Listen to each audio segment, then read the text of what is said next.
One piece chapter number 1181 के spoilers आ चुके हैं और भाई ये वाला चैप्टर हद से ज्यादा क्रेजी है क्योंकि इस वाले चैप्टर के अंदर हम लोग को शायद से बताया जा रहा है कि जॉय बॉय और ईमू दोनों के दोनों दोस्त थे। इन दोनों की सोच नहीं मिल पा रही थी या पता नहीं भाई क्या इन लोग के बीच में दिक्कत आई, बट यहाँ पे हम लोग को क्लियरली ईमू ने मेंशन करा दोबारा से जॉय बॉय को। हम लोग को एक बिल्कुल छोटा सा फ्लैशबैक भी दिखाया गया जिसको याद करते ही ईमू पागल हो चुका है और एल्बाफ के ऊपर हम लोग देखने वाले लोकी वर्सेस ईमू। और भाई ये वाला चैप्टर कतई पीक होने वाला है, मी हॉक फैंस के लिए भी होने वाला है क्योंकि भाई ईमू ने कुछ ऐसा कर दिया जो मी हॉक से मिलता जुलता है और इसके बाद फैंडम ना फटे भाई, ऐसा तो हो नहीं सकता। तो हाँ लाइक ये वाला चैप्टर बहुत ही ज्यादा मस्त है। मैं तुम लोग को A to Z इस वाले चैप्टर के स्पॉयलर्स को समझाऊंगा, बट वीडियो को लाइक हाइप शेयर सब कुछ करना भाई, सब्सक्राइब वगैरह वो तुम्हारा काम है, वो तुम लोग देख लेना। बाकी चलो फिर चैप्टर को स्टार्ट करते हैं और चैप्टर नंबर 1181 का नाम होने वाला है गॉड एंड डेविल। या तो हो सकता है ये ईमू के लिए बोला गया हो कि ईमू गॉड और डेविल दोनों के दोनों चीजों में है, बट यहाँ पे हम लोग को लोकी और लूफी भी शायद से इस वाले चैप्टर के अंदर दिखने वाले हैं। भाई लूफी का शायद है बट लोकी तो दिखेगा, तो पता नहीं कि भाई लोकी के लिए बोला गॉड और ईमू के लिए डेविल। बट हाँ इस वाले चैप्टर के अंदर हम लोग ये तो बोल सकते हैं कि हम लोग दोनों गॉडली और डेविल पावर्स को देखने वाले। इस वाले चैप्टर का नाम है गॉड एंड डेविल। अब हम चलते आगे चैप्टर की तरफ और चैप्टर के स्पॉयलर्स को हम लोग को बताने से पहले ये बता दिया गया कि ये पूरा का पूरा चैप्टर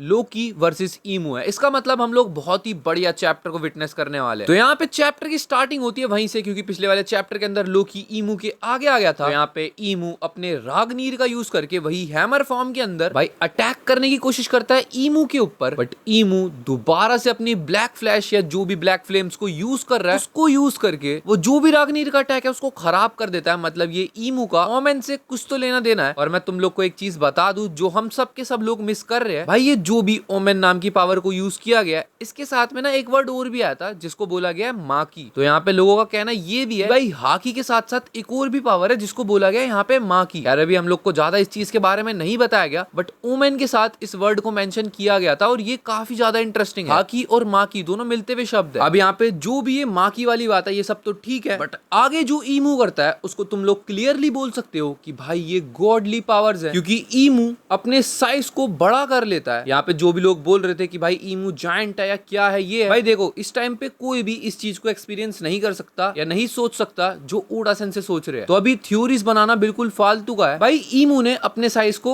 उस टाइप पे पहुंचा दिया जितना साइज लोकी का है। तुम लोग समझ पा रहे हो, वो अपने पूरे साइज को मैनिपुलेट या कंट्रोल कर सकता है और यहाँ पे फॉर रियल इस चीज को देखने में बहुत मजा आने वाला है। और एक बात तो ये नॉर्मल है कि भाई जो लोकी है वो नॉर्मल जायंट से काफी ज्यादा बड़ा है और यहाँ पे ईमू लोकी के साइज का हो चुका है। मेरे को सच में ये चीज सुन के ही मजा आ रहा है कि भाई चैप्टर के अंदर तो बवाल कटा है। भाई जो अब ईमू करने वाला है उससे मी हॉक फैंस को काफी ज्यादा खुशी मिलने वाली है, क्योंकि यार देखो वन पीस के अंदर सबसे स्ट्रॉन्गेस्ट हम लोग को पता है भाई ईमू ही है और अगर वो ऐसा कर रहा है तो मी हॉक का अपस्केल नॉर्मली हो चुका है। यहाँ पे हम लोग को दिखाया जाता है ईमू जो भी वो अपनी बुक वगैरह यूज करता है, वैसे स्पॉयलर्स में तो नहीं लिखा हुआ, बट हाँ ईमू उसी बुक को यूज करके शायद से एक स्वॉर्ड क्रिएट करता है और ये ब्लैक स्वॉर्ड है। सिंपली मैं बता देता हूँ ये ब्लैक स्वॉर्ड ही है, ब्लैक ब्लेड। यहाँ पे हम लोग को क्लियरली बताया जाता है कि उसका नाम है नेमेसिस और यहाँ पे ईमू उस स्वॉर्ड को यूज करके बिल्कुल सेम वही अटैक करता है जो मी हॉक करता है। यहाँ पे हम लोग को क्लियरली बता दिया गया बिल्कुल सेम अटैक है और वो इस अटैक को यूज करके लोकी की छाती को फाड़ देता है। अब सोचने वाली बात तो ये है ना कि जैसे ईमू ने अपनी स्वॉर्ड को क्रिएट करा, ये चीज कसम से काफी ज्यादा इंटरेस्टिंग है क्योंकि जो भी ब्लैक ब्लेड्स वन पीस के अंदर होते हैं उनको सबसे ज्यादा स्ट्रॉन्गेस्ट कंसीडर किया जाता है। यार क्या बोलते हैं ये बुक में से निकाल पाया या इसने क्रिएट कर दिया? मतलब ये चीज समझ में नहीं आई कि इसने उसी टाइम पे बना दी उस चीज को। और यहाँ पे अगर ईमू ऐसी स्वॉर्ड्स को बना सकता है तो क्या मी हॉक वाली स्वॉर्ड ईमू ने मी हॉक को दी है? और मी हॉक और ईमू सेम अटैक यूज कैसे कर पा रहे हैं? क्योंकि जैसे गोल्डी रोजर और शैंक्स का देखोगे तो भाई इन लोग के जो अटैक सिमिलर होते हैं, गोल्डी रोजर और शैंक्स का रिलेशन है। भाई ईमू का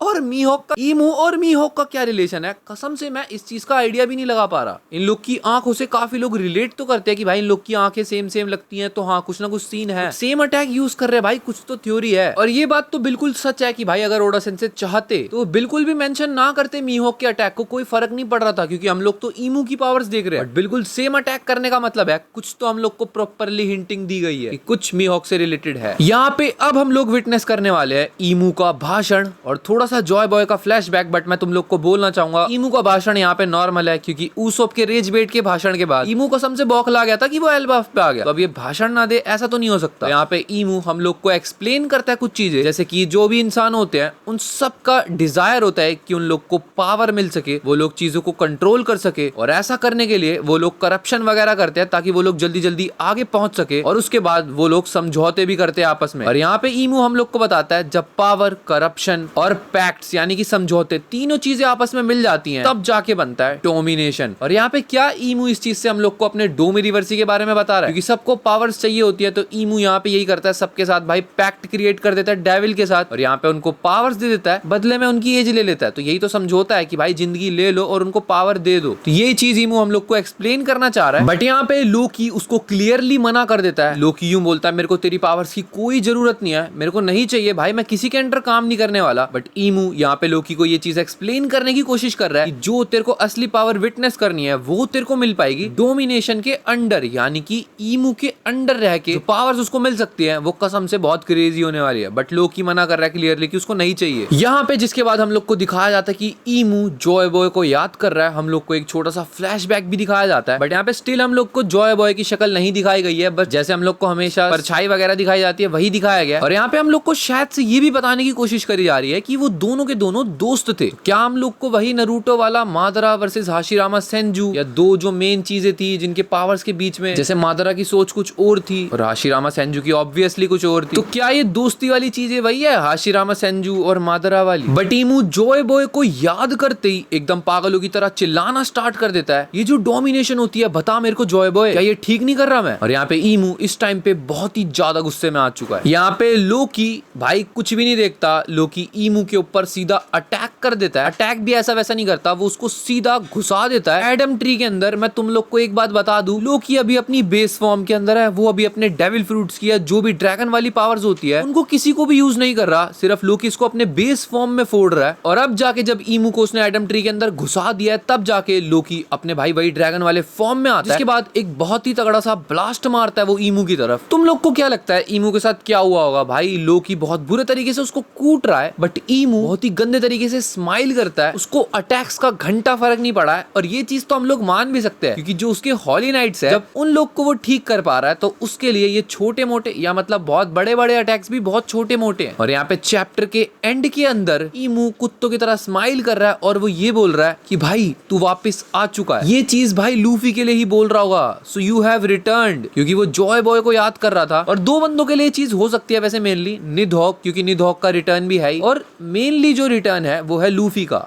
यानी कि जॉय बॉय का। तो विल ऑफ डी यानी कि जॉय बॉय की विल यानी कि लूफी भाई अपने आ चुके हैं, और ईमू ने इस चीज को अब सेंस क्लियरली कर लिया है, जॉय बॉय वापस आ चुका है। और शायद से इसके ऊपर कोई भविष्यवाणी पहले से होके रखी है, जैसे कि हम लोग को मुराल के अंदर दिख भी रहा था, ईमू की इस बार फटने वाली है, उसको भी पता है ये चीज। और हाँ, अब हम लोग इस वाले चैप्टर के नाम को समझ सकते हैं, जैसे इस वाले चैप्टर का नाम है गॉड एंड डेविल, तो गॉड लूफी और डेविल ईमू क्लियर हो चुका है अब तो। या गॉड के लिए हम लोग जॉय बॉय को भी कंसीडर कर सकते हैं, क्योंकि उसको भी दिखाया गया। तो हाँ, इन्हीं चीजों से रिलेटेड है गॉड एंड डेविल। तो बाकी सबसे तगड़ी बात, हम लोग इस टाइम पे पीक लोकी को विटनेस कर रहे हैं, जो कि हमारे वन पीस के फाइनल विलन यानी कि ईमू को अपने बेस फॉर्म में भिड़ रहा है। भाई ईमू को कुछ ना कुछ तो उसने दिखाया है कि उसके अंदर क्या ताकत है, बट एक चीज जो कि ईमू और लूफी को आपस में भिड़ने को मजबूर कर रही है, इन लोग की गॉडली पावर्स वर्सेस इन लोग की आइडियोलॉजी, मतलब ये सोचते कैसा है। जैसे कि ईमू के हिसाब से सब कुछ पावर से रिलेटेड है, बट लूफी के हिसाब से सब कुछ फ्रीडम है। तो हम लोग को क्लियरली दिखाया जा रहा है कि एक को डोमिनेशन में रहना है, एक को रूल करना है सबके ऊपर, और एक को सबको फ्री करना है। तो इन लोग की सोच बिल्कुल भी नहीं मिल रही। ईमू जिस तरीके से अपनी पावर्स को यूज कर रहा है, वो अपने साइज को मैनिपुलेट और कंट्रोल कर सकता है, साथ के साथ वो किसी भी चीज को क्रिएट कर सकता है, या फिर शायद से वो स्वॉर्ड उसकी बुक के अंदर से उसने जादू या मंत्रों से निकाली है, जो कि वो बुक के अंदर रखता है। बट अगर उसने इस चीज को क्रिएट करा है तो ये चीज लूफी की तरह हो जाएगी। भाई बिल्कुल लूफी भी चीजों को क्रिएट कर पाता है, क्योंकि बाकी ईमू का मीहॉक का सेम स्टाइल वाला अटैक यूज करना, जैसे कि भाई ब्लैक ब्लेड से ही। तो इस चीज के ऊपर मैं तुम लोग के कमेंट्स जानना चाहता हूँ कि भाई तुम लोग की क्या सोच है इस चीज के ऊपर। बाकी मेरे को तो अब यही चीज सेंस हो रही है कि जॉय बॉय की और ईमू की आपस की सोच की लड़ाई है। ईमू सोचता है डोमिनेशन, मतलब सबको अपने अंडर में काम करवाना, और जॉय बॉय वही वाली लूफी वाली सोच की भाई सबको फ्रीडम देना। तो इन लोग की सोच ही नहीं मिल रही, तो भाई मिलेगी कैसे? बट हाँ, ये लोग दोस्त थे, हम लोग को ये दिखाया जा रहा है। बाकी लोकी वर्सेस ईमू तो है ही, साथ के साथ ईमू ने बोल भी दिया सो यू हैव रिटर्न, तो ऑब्वियसली ये चीज लूफी के लिए होने वाली है। इसका मतलब लूफी अपने गियर 5 में आ चुका है, और अगले चैप्टर के अंदर हम लोग लूफी गियर 5 वर्सेस ईमू, जिस फाइट का सब लोग बहुत ही टाइम से इंतजार कर रहे हैं, फाइनली आने वाली है। और मैं एक चीज तुम लोग को बता दूं कि भाई अगले हफ्ते ब्रेक है। हम लोग को बताया गया कि भाई ओडा सेंसे का ब्रेक नहीं है, मैगजीन का ब्रेक है, बट कई बार सच बताऊं स्पॉयलर्स नहीं ही आते, तो वेट करना बेकार है। बाकी चैनल को सब्सक्राइब करने में तुम्हारा कुछ नहीं जा रहा, अगर आएंगे भी तो भाई वीडियो तो आई जाएगी। बाकी एक बार को हम लोग इस चीज को बोल सकते हैं कि यू हैव रिटर्न लोकी के लिए भी हो सकता है, क्योंकि भाई वो भी उसके अंदर भी निधोक की विल है, तो जो भी है खैर। और ये चीज मैं इसीलिए बोल रहा हूँ क्योंकि जब लोकी ने अटैक करा ईमू के ऊपर तब वो अपनी ड्रैगन फॉर्म के अंदर आ गया था, और उस फॉर्म के बाद जो भी उसने अटैक करा उसके बाद ईमू ने ये लाइन बोली है, सो यू हैव रिटर्न। बाकी देखते हैं क्या होने वाला है इस वाले चैप्टर के लिए, इस वाले स्पॉयलर्स के लिए। फिलहाल इतना ही, मिलते हैं चैप्टर वाली वीडियो के अंदर। वीडियो पसंद आई हो लाइक कर देना, चैनल पर नए हो सब्सक्राइब कर देना। मिलते हैं नेक्स्ट वीडियो में, तब तक के लिए बाय बाय।